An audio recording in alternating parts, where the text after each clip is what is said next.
नमस्कार, मैं डॉक्टर पूनम चौहान, तीर्थंकर महावीर विश्वविद्यालय में हिंदी विषय की असिस्टेंट प्रोफेसर।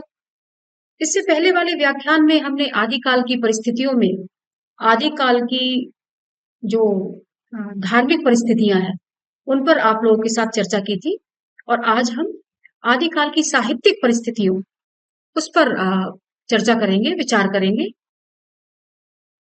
आदिकाल की साहित्यिक परिस्थितियां कैसी होंगी? जब हमने उनकी और परिस्थितियों पर चर्चा की थी, उसके आधार पर हम ये अंदाजा लगा सकते हैं कि आदिकाल की साहित्यिक परिस्थितियां उस समय कैसी होंगी। आदिकाल का जो साहित्य था, उसकी रचना में तीन धाराएं देखने को मिली। नंबर एक, परंपरागत संस्कृत साहित्य की रचना। प्राकृत अपभ्रंश भाषा साहित्य का सर्जन, जो कि जैन कवि कर रहे थे, और हिंदी में लिखे जाने वाले साहित्य। इस तरह से हम कह सकते हैं कि इस काल में साहित्य की तीन धाराएं गंगा जमुना सरस्वती की भांति प्रवाहित हो रही थी। आदिकाल में संस्कृत साहित्य के अंतर्गत पुराणों एवं स्मृतियों पर टीकाएं लिखी गई। ज्योतिष एवं अनेक मौलिक ग्रंथों की रचना हुई। आनंदवर्धन, मम्मट एवं श्रीहर्ष जैसी प्रतिभाएं इसी युग की देन है। स्वयंभू, पुष्पदंत, धनपाल, हेमचंद्र जैसे जैन कवियों ने जो साहित्य प्रस्तुत किया है, वो अपनी मौलिकता एवं साहित्यिकता के कारण उच्च कोटि का है।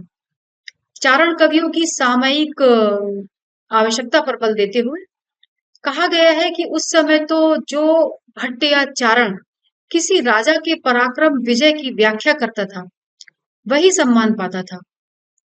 रामचंद्र शुक्ल जी ने यह बात कही है कि जो अपने राजाओं का सम्मान कराता करता था अपने साहित्य के माध्यम से, उसी को वहां पर जो है एक सम्मानीय पद मिला करता था।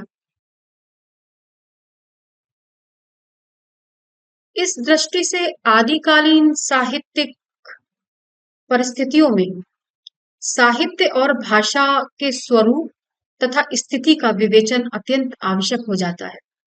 जहां तक प्रश्न है साहित्य का, अगर देखो हम लोग अगर जो इतनी बात हो रही है, जो इतने व्याख्यान हो रहे हैं, वो किस लिए हो रहे हैं?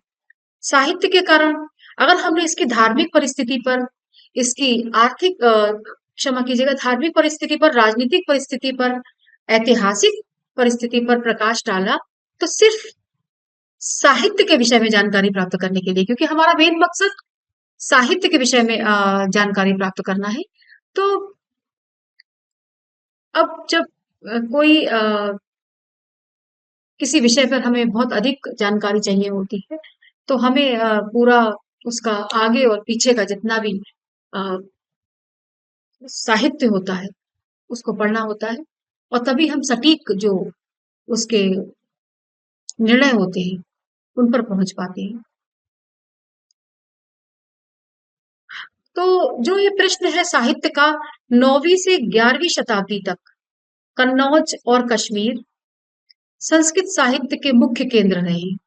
इस अवधि में संस्कृत साहित्य धारा के आनंदवर्धन, अभिनव गुप्त, कुंतक, क्षेमेंद्र, भोजदेव, मम्मट, राजशेखर तथा विश्वनाथ जैसे काव्य शास्त्रीय आचार्य, शंकर, भास्कर एवं रामानुज जैसे दार्शनिक मनीषी तथा भवभूति, श्रीहर्ष और जयदेव जैसे कवि नाटककार एक साथ देखने को मिल जाएंगे।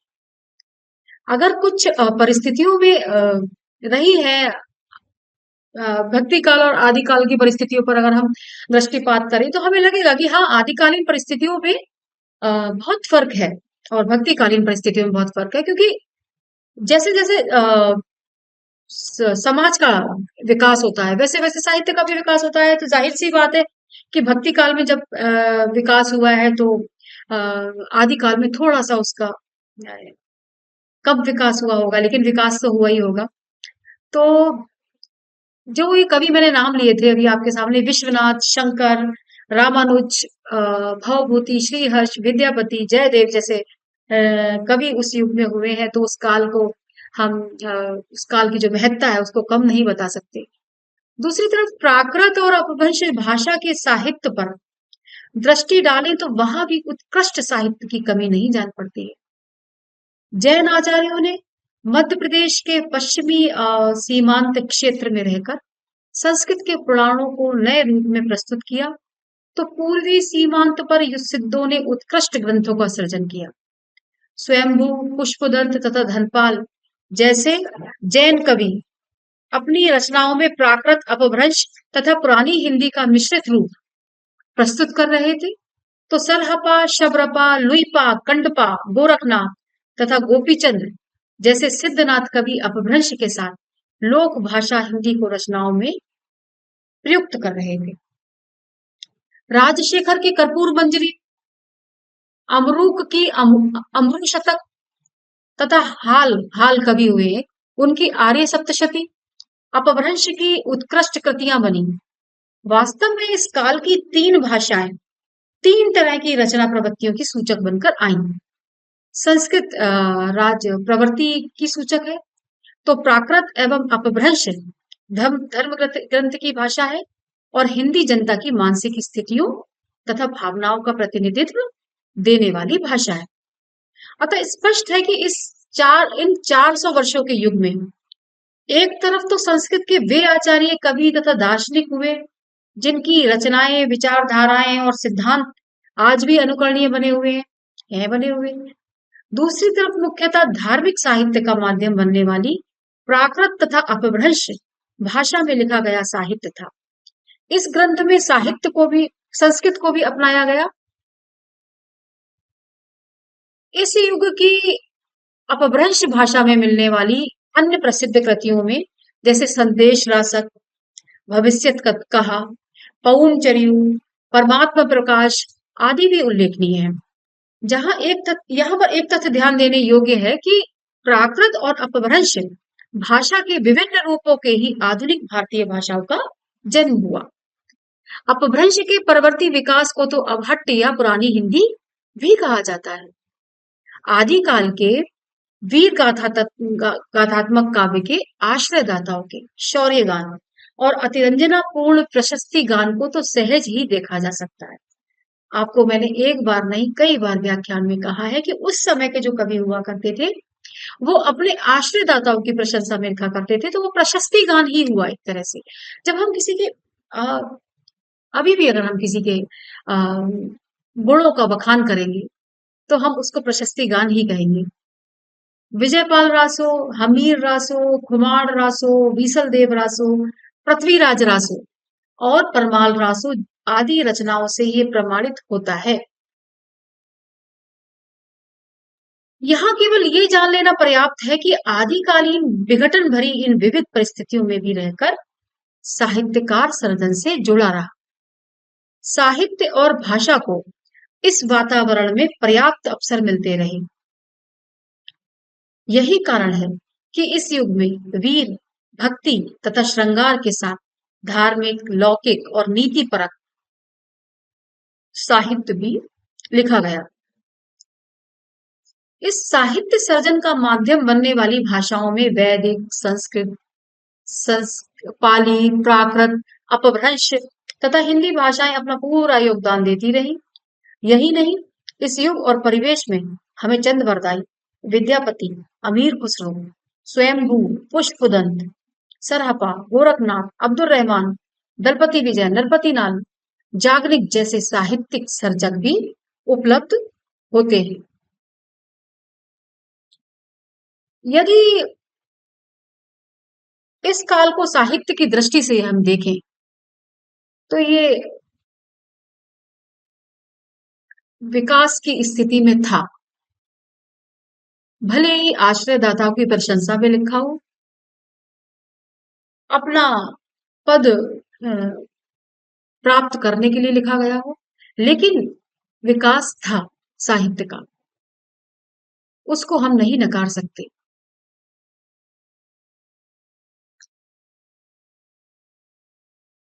उन्होंने जो ग्रंथों में संस्कृत को अपनाया वो इस युग की अपभ्रंश भाषा में मिलने वाली अन्य जो जो कृतियां थी, जैसे संदेश रासक, भविष्यत कथा, परमात्मा प्रकाश, ये सारी कृतियां उल्लेखनीय रही।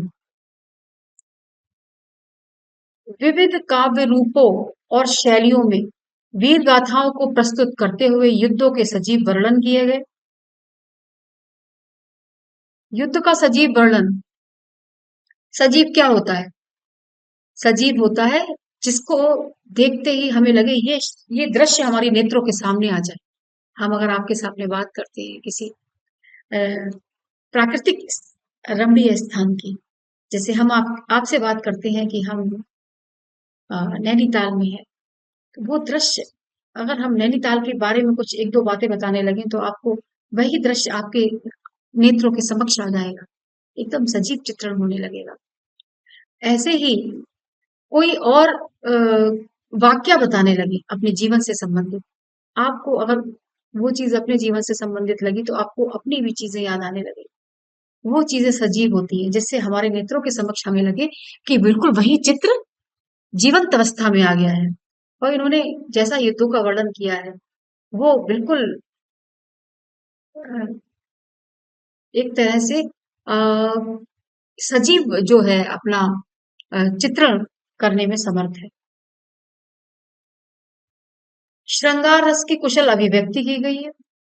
मैंने आपको बताया था कि श्रृंगार रस का वीर आदि काल में अच्छा खासा वर्णन हुआ है। तभी तो जब रामचंद्र शुक्ल जी ने इसको वीर गाथा काल कहा था तो इस पर तर्क वितर्क होने लगे थे, आरोप प्रत्यारोप लगने लगे थे, क्योंकि उन्होंने कहा कि आप वीर गाथा काल इसको कैसे कह सकते हो?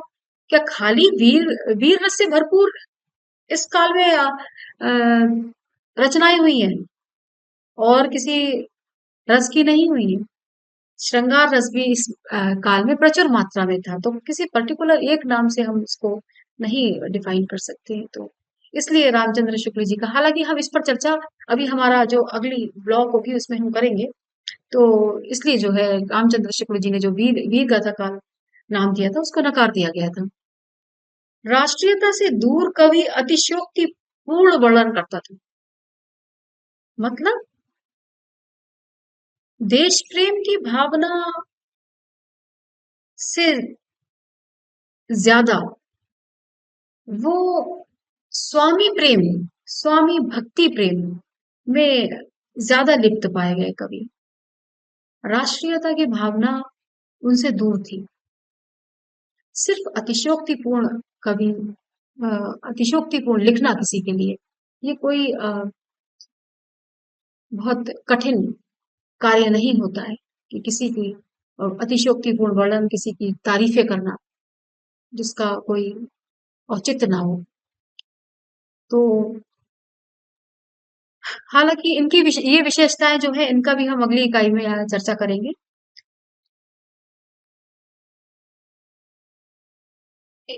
इस जो काल है, इस काल में आदि काल का युग, आदि राजनीतिक, धार्मिक, सामाजिक, सांस्कृतिक एवं आर्थिक रूप से बड़े ही बिखराव का युग था। इन सभी परिस्थितियों का उस युग के साहित्य पर प्रभाव पड़ा है और उसकी अभिव्यक्ति भी साहित्य में सहज ही देखी जा सकती है। वैसे भी हम कहते ही हैं कि साहित्य समाज का दर्पण होता है। तो जैसा था धार्मिक परिवेश, राजनीतिक परिवेश, ऐतिहासिक परिस्थितियां, उन सब का प्रभाव साहित्य पर पड़ा है।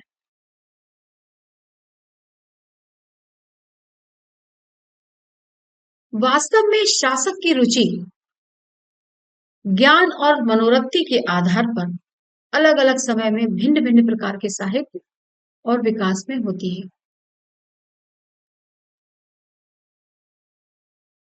जैसा कि मैंने आपको पहले भी बताया था कि आचार्य रामचंद्र शुक्ल ने चित्तवृत्तियों को व्यक्तित्व और परिस्थितियों से प्रभावित होने की अ, चर्चा करते हुए लिखा था कि जब प्रत्येक देश का साहित्य वहां की जनता की चित्तवृत्तियों का संचित प्रतिबिंब होता है, तब ये निश्चित होता है कि जनता की चित्तवृत्ति में परिवर्तन के साथ-साथ साहित्य के स्वरूप में भी परिवर्तन होता चले। रामचंद्र शुक्ल जी ने जो ये पंक्तियाँ कही हैं, वो एकदम इस काल के इस काल के क्या, वो जितने भी काल आए हैं इसके बाद में, आदि काल, भक्ति काल, रीति काल, आधुनिक काल, अभी भी सटीक बैठती है ये पंक्तियाँ।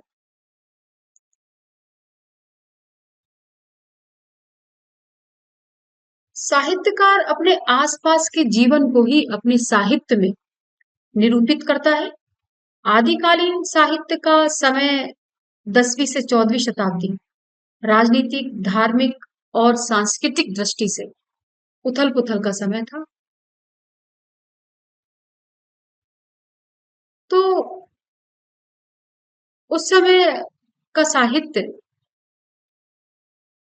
में अगर हम विद्यापति को सुने या अब्दुल रहमान का संदेश रासक देखें, भक्ति और श्रृंगार रस का अगर संयोग देखना है तो विद्यापति का साहित्य देखें, लोक रंजक साहित्य देखना है तो हम अमीर खुसरो का साहित्य पढ़ें।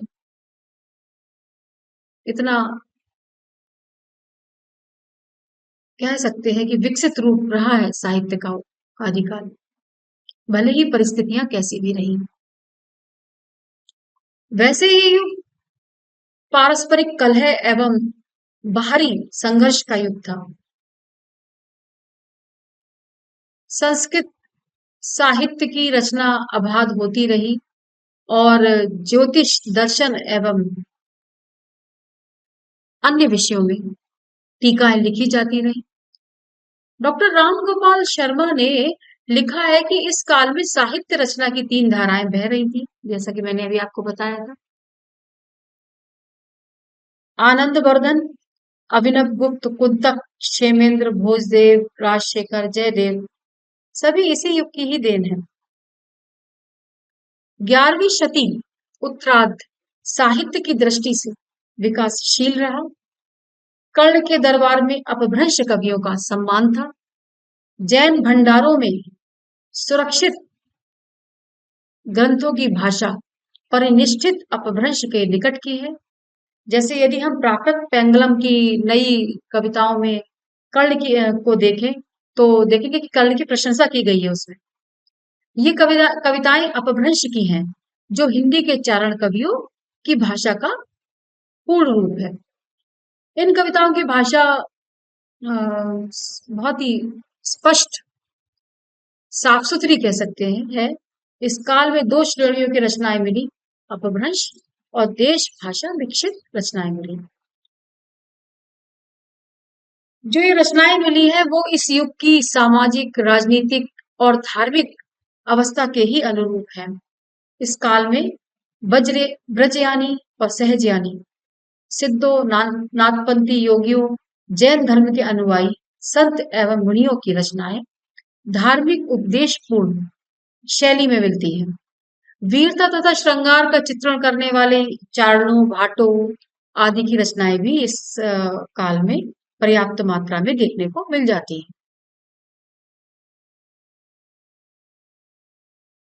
आदिकाल साहित्य में जब गुप्त साम्राज्य ध्वस्त हो गया था और सम्राट हर्षवर्धन की मृत्यु हो गई थी, तब भारत का पश्चिमी भाग ही भारतीय सभ्यता और बल वैभव का केंद्र बन गया था। भारत के इसी क्षेत्र में कन्नौज, दिल्ली, अजमेर आदि बड़ी-बड़ी राजधानियां थी। इस क्षेत्र की भाषा का प्रचलन भी बढ़ गया था।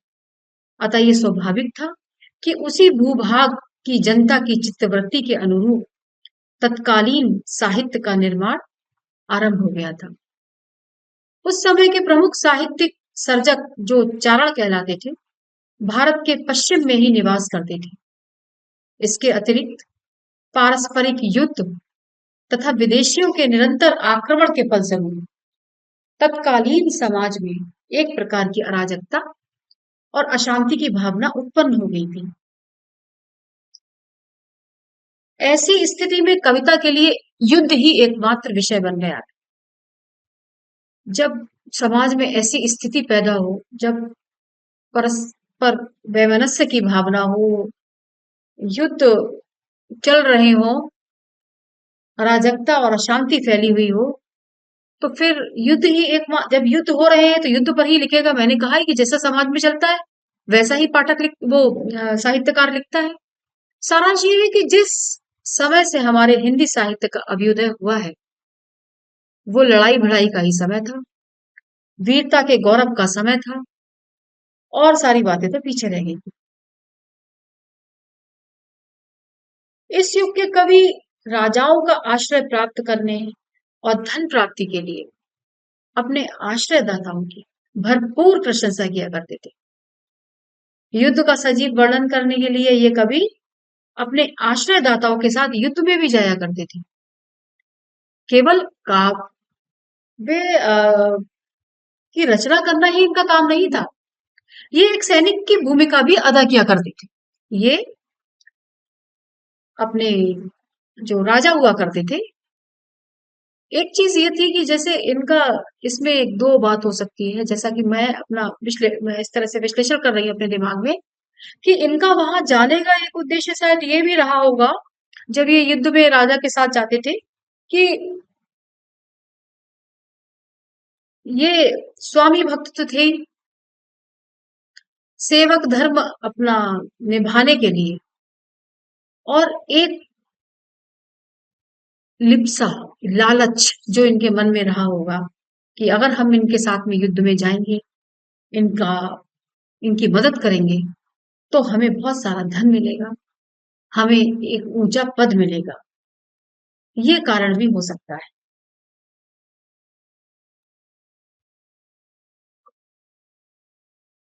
हिंदी साहित्य के आदि युग में वीर रस की कविताएं प्रचुर मात्रा में मिलती हैं, मैंने आपको पहले भी बताया था। राजा भोज की सभा में खड़े होकर राजा की दानशीलता का लंबा चौड़ा वर्णन करके लाखों रुपए कमाने वाले कवियों का समय बीत चुका था। राज दरबारों में शास्त्रार्थों की वो धूम नहीं रह गई थी।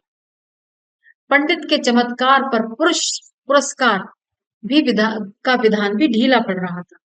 उस समय तो जो भाटिया चारण किसी राजा के पराक्रम, विजय, शत्रु कन्या हरण आदि का अत्युक्तिपूर्ण आलाप किया करता था, रण क्षेत्र में जाकर वीरों के हृदय में उत्साह की उमंगे भरा करता था, वही सम्मान पाता था।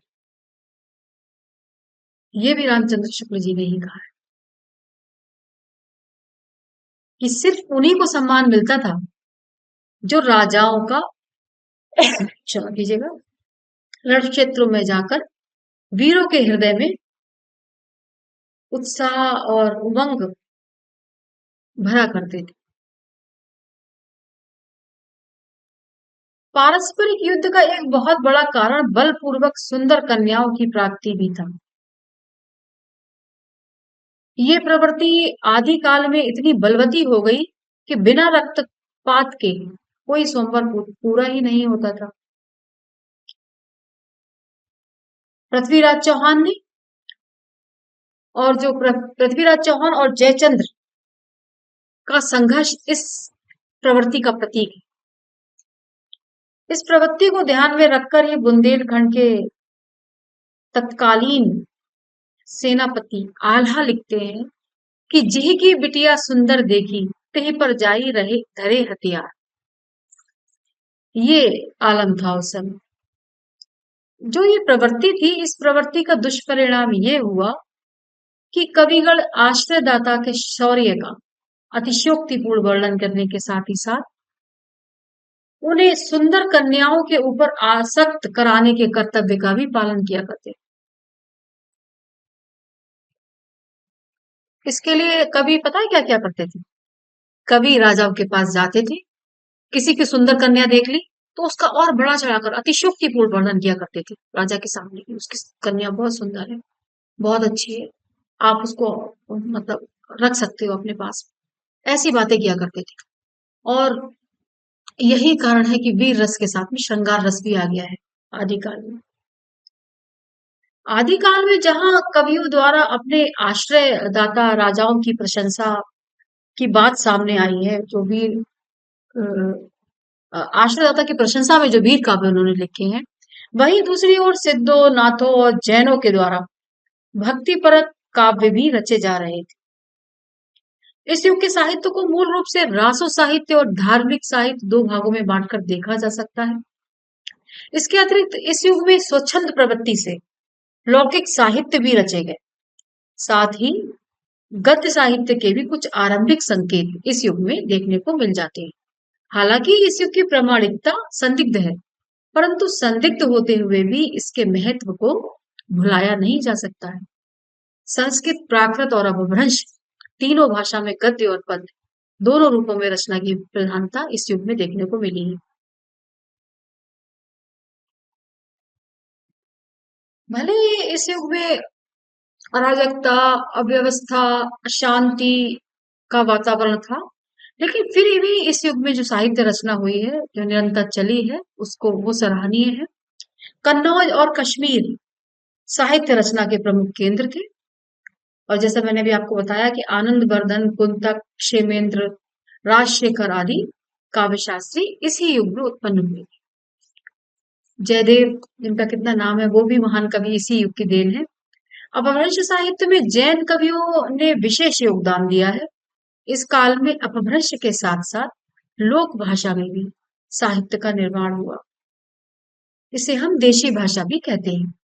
सिद्धों और नाथों ने इस देशी भाषा में साहित्य की रचना की।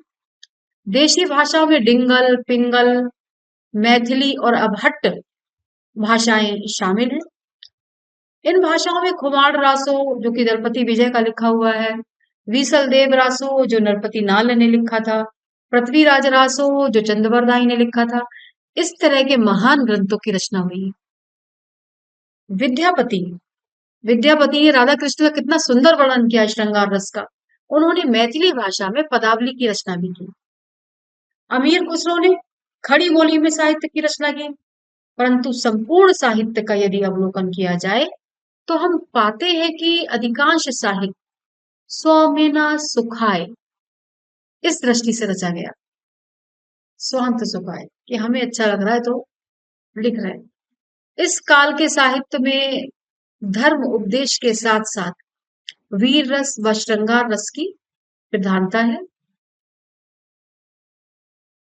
सामाजिक दृष्टि से असमानता थी। धार्मिक दृष्टि से थोड़ी बहुत अनुकूल परिस्थितियां थी।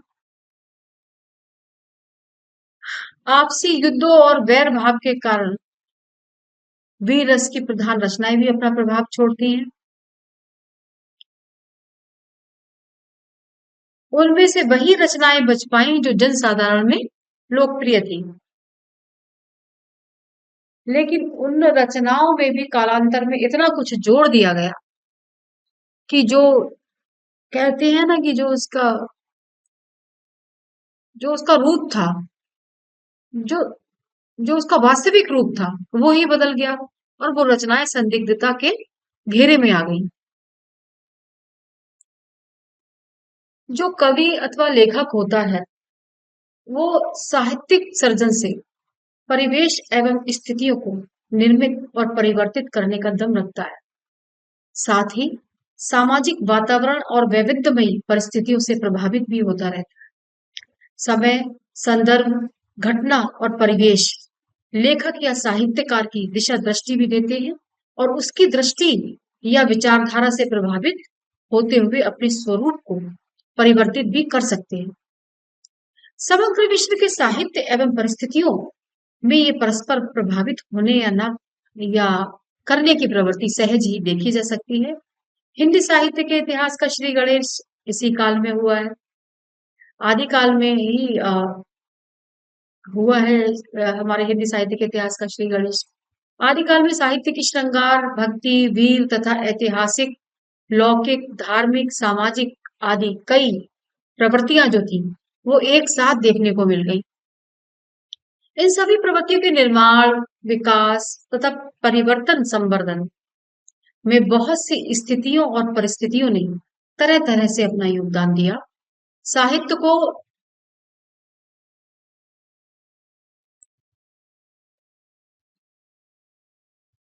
हिंदी साहित्य के इस इतिहास के इस काल में, आदिकाल में,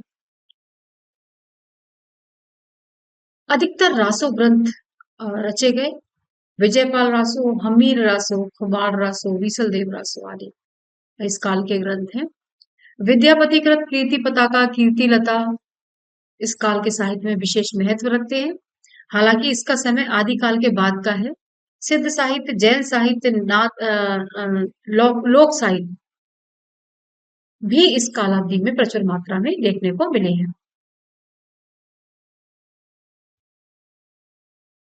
जैसा कि मैंने अभी आपको बताया था कि युद्धों का बड़ा ही सजीव वर्णन हुआ है। वर्णन इतना सजीव कि बताया कि जो घोड़ों का दौड़ाना, जब वो वर्णन कर रहे हैं तो इस तरह से कि घोड़े दौड़ दौड़ रहे हैं युद्ध के समय, शास्त्रों का चलना, युद्ध के बाजों का बजना, सभी कुछ कवियों की वाणी से मुखरित होता हुआ प्रतीत होता है। युद्धों के ऐसे चित्र साहित्य में अन्यत्र प्राप्त नहीं होते। इसका कारण ये है कि उस काल के कवि ने केवल युद्ध को, जो कवि हुआ करते थे, न केवल युद्ध के प्रत्यक्षदर्शी होते थे, वरन वे युद्ध में स्वयं हिस्सा लेते थे। तभी तो वो उन्होंने इतना अच्छा लिखा है। और देखो कुछ पंक्तियां मैं आपको बताती हूँ। चंद बरदाई ने युद्ध वर्णन की इस प्रकार से की है कि बज्जिय घोर निशान रान चौहान चहौ दिस, सकल सूर सामंत समरि बल जंत मंत्र तिस, उठी राज पृथ्वीराज बाग मनु लग वीर जाट, जट कड़ कड़त तेग मन वेग लगत मानो बिज हट पट घट। इस तरह से अ, लिखा है। जो वर्ण विधान है, जो छंद की योजना है, बड़ी ही सुंदर प्रतीत होती है। तो बड़ा ही स्वाभाविक चित्र जो है, जो भी उन्होंने अपने साहित्य में रखा है, उसका बड़ा ही स्वाभाविक चित्र खींच के रखा है। वीर रस के वर्णन के साथ में उन्होंने श्रृंगार रस की अभिव्यंजना भी की है, जैसा कि मैंने आपको बताया है। युद्धों का एक कारण प्राय कोई, मैंने बताया कि कोई प्राय सुंदर कन्या ही हुआ करती थी। तो होता क्या कि राजा किसी दूत के मुख से जब किसी स्त्री के सौंदर्य की प्रशंसा सुन लिया करते थे, उसके अंग प्रत्यंग की बनावट की सुंदरता सुना करते थे, उसकी शोभा का वर्णन जब कवियों के माध्यम से उनको किया जाता था, तो ये वर्णन श्रृंगारिकता होता था। स्त्री की प्राप्ति ना होने पर राजा उसके विरह में तप्त रहता था। पहले उसको बता दिया जाता था कि स्त्री के अंग प्रत्यंग इतने सुंदर हैं, स्त्री इतनी आकर्षक है, और फिर अगर वो उसको नहीं प्राप्त कर पाया तो वो उसके विरह में दग्ध रहता था। युद्ध में जीती हुई महिलाओं के साथ राजाओं के भोग विलास के चित्र भी इन काव्यों में खींचे गए। ये सभी प्रसंग श्रृंगार रस के हैं। ऐसे प्रसंग वीर गाथा काव्य में बहुत मिलते हैं। इन वर्णनों में अनेक स्थल ऐसे होते हैं जहां वीर रस और श्रृंगार रस बड़ी कुशलता के साथ मिले हुए हैं। वीरता और श्रृंगारिकता का ऐसा अद्भुत मेल इस काल की विशेषता है। तो वो इस काल की उल्लेखनीय विशेषता है कि वीरता और श्रृंगार का वर्णन बड़ी सुंदरता के साथ किया गया है। बल्कि बाकी और तो उन्होंने वही अपने राजाओं, आश्रयदाता राजाओं की अतिशयोक्तिपूर्ण वर्णन जो है अपने साहित्य में किया है। और जब वो अपने राजाओं के आश्रय में रहा करते थे, तो जनजीवन से उनका संपर्क कट गया था। उनके जीवन के वैभव विलास का चित्रण करना, उनकी समस्याओं तथा उनके द्वारा किए गए कार्यों का चित्रण करना, यही उनका एक लक्ष्य था। इसीलिए इस काल के कवि जनता के करीब नहीं थे। इस काल के काव्य में जनजीवन की समस्याएं नहीं देखी गई हैं, क्योंकि चित्रित ही नहीं किया है कवियों ने। जैन बौद्ध कवि यद्यपि जनता के बीच रहते थे, फिर भी उनका संबंध उनकी समस्याओं से ना था। चारण कवि के आराध्य जो थे वो राजा लोग थे। और जैन जो कवि हुआ करते थे, जैन और बौद्ध कवि, उनकी आराध्या थी अपनी अपनी भक्ति पद्धति। अगर कोई संबंध था तो सिर्फ इतना ही कि उनकी रचनाओं को जनता में गाया और सुनाया जाता था। आल्हा, आप लोगों ने शायद नहीं सुना होगा। आल्हा एक गान है, एक ऐसा गान है जो पुराने समय से ही जनता के बीच में बड़ा लोकप्रिय रहा।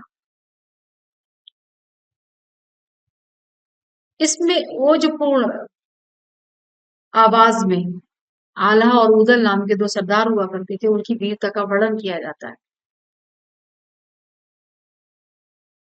इस तरह से यदि हम आदिकाल की सभी साहित्यिक परिस्थितियों पर विचार करें तो आप समझ ही गए होंगे कि उस काल में किस तरह का साहित्य लिखा गया। हर तरह का साहित्य देखने के दर्शन हो जाएंगे आपको, लेकिन उसके लिए भली भांति हमें उस साहित्य का अध्ययन करना होगा, तभी हम जान पाएंगे।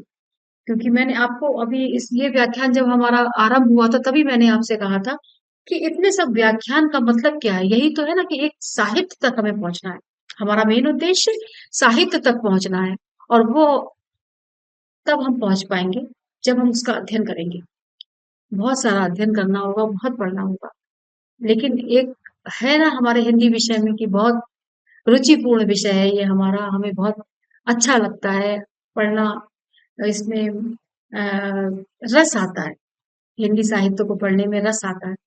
तो मैं आशा करती हूँ कि आप लोगों को भी आता होगा, क्योंकि मेरा विषय है हिंदी। तो यह वजह है कि मुझे हिंदी बहुत प्रिय है। लेकिन आशा करती हूँ कि आप लोग भी, क्योंकि हिंदी साहित्य पढ़ रहे हैं, तो आपको भी इसमें काफी रस आएगा। और आप लोगों का बहुत बहुत धन्यवाद। आपको अच्छे से आज का व्याख्यान समझ में आ गया होगा। अगली वीडियो में फिर मिलते हैं। बहुत बहुत धन्यवाद।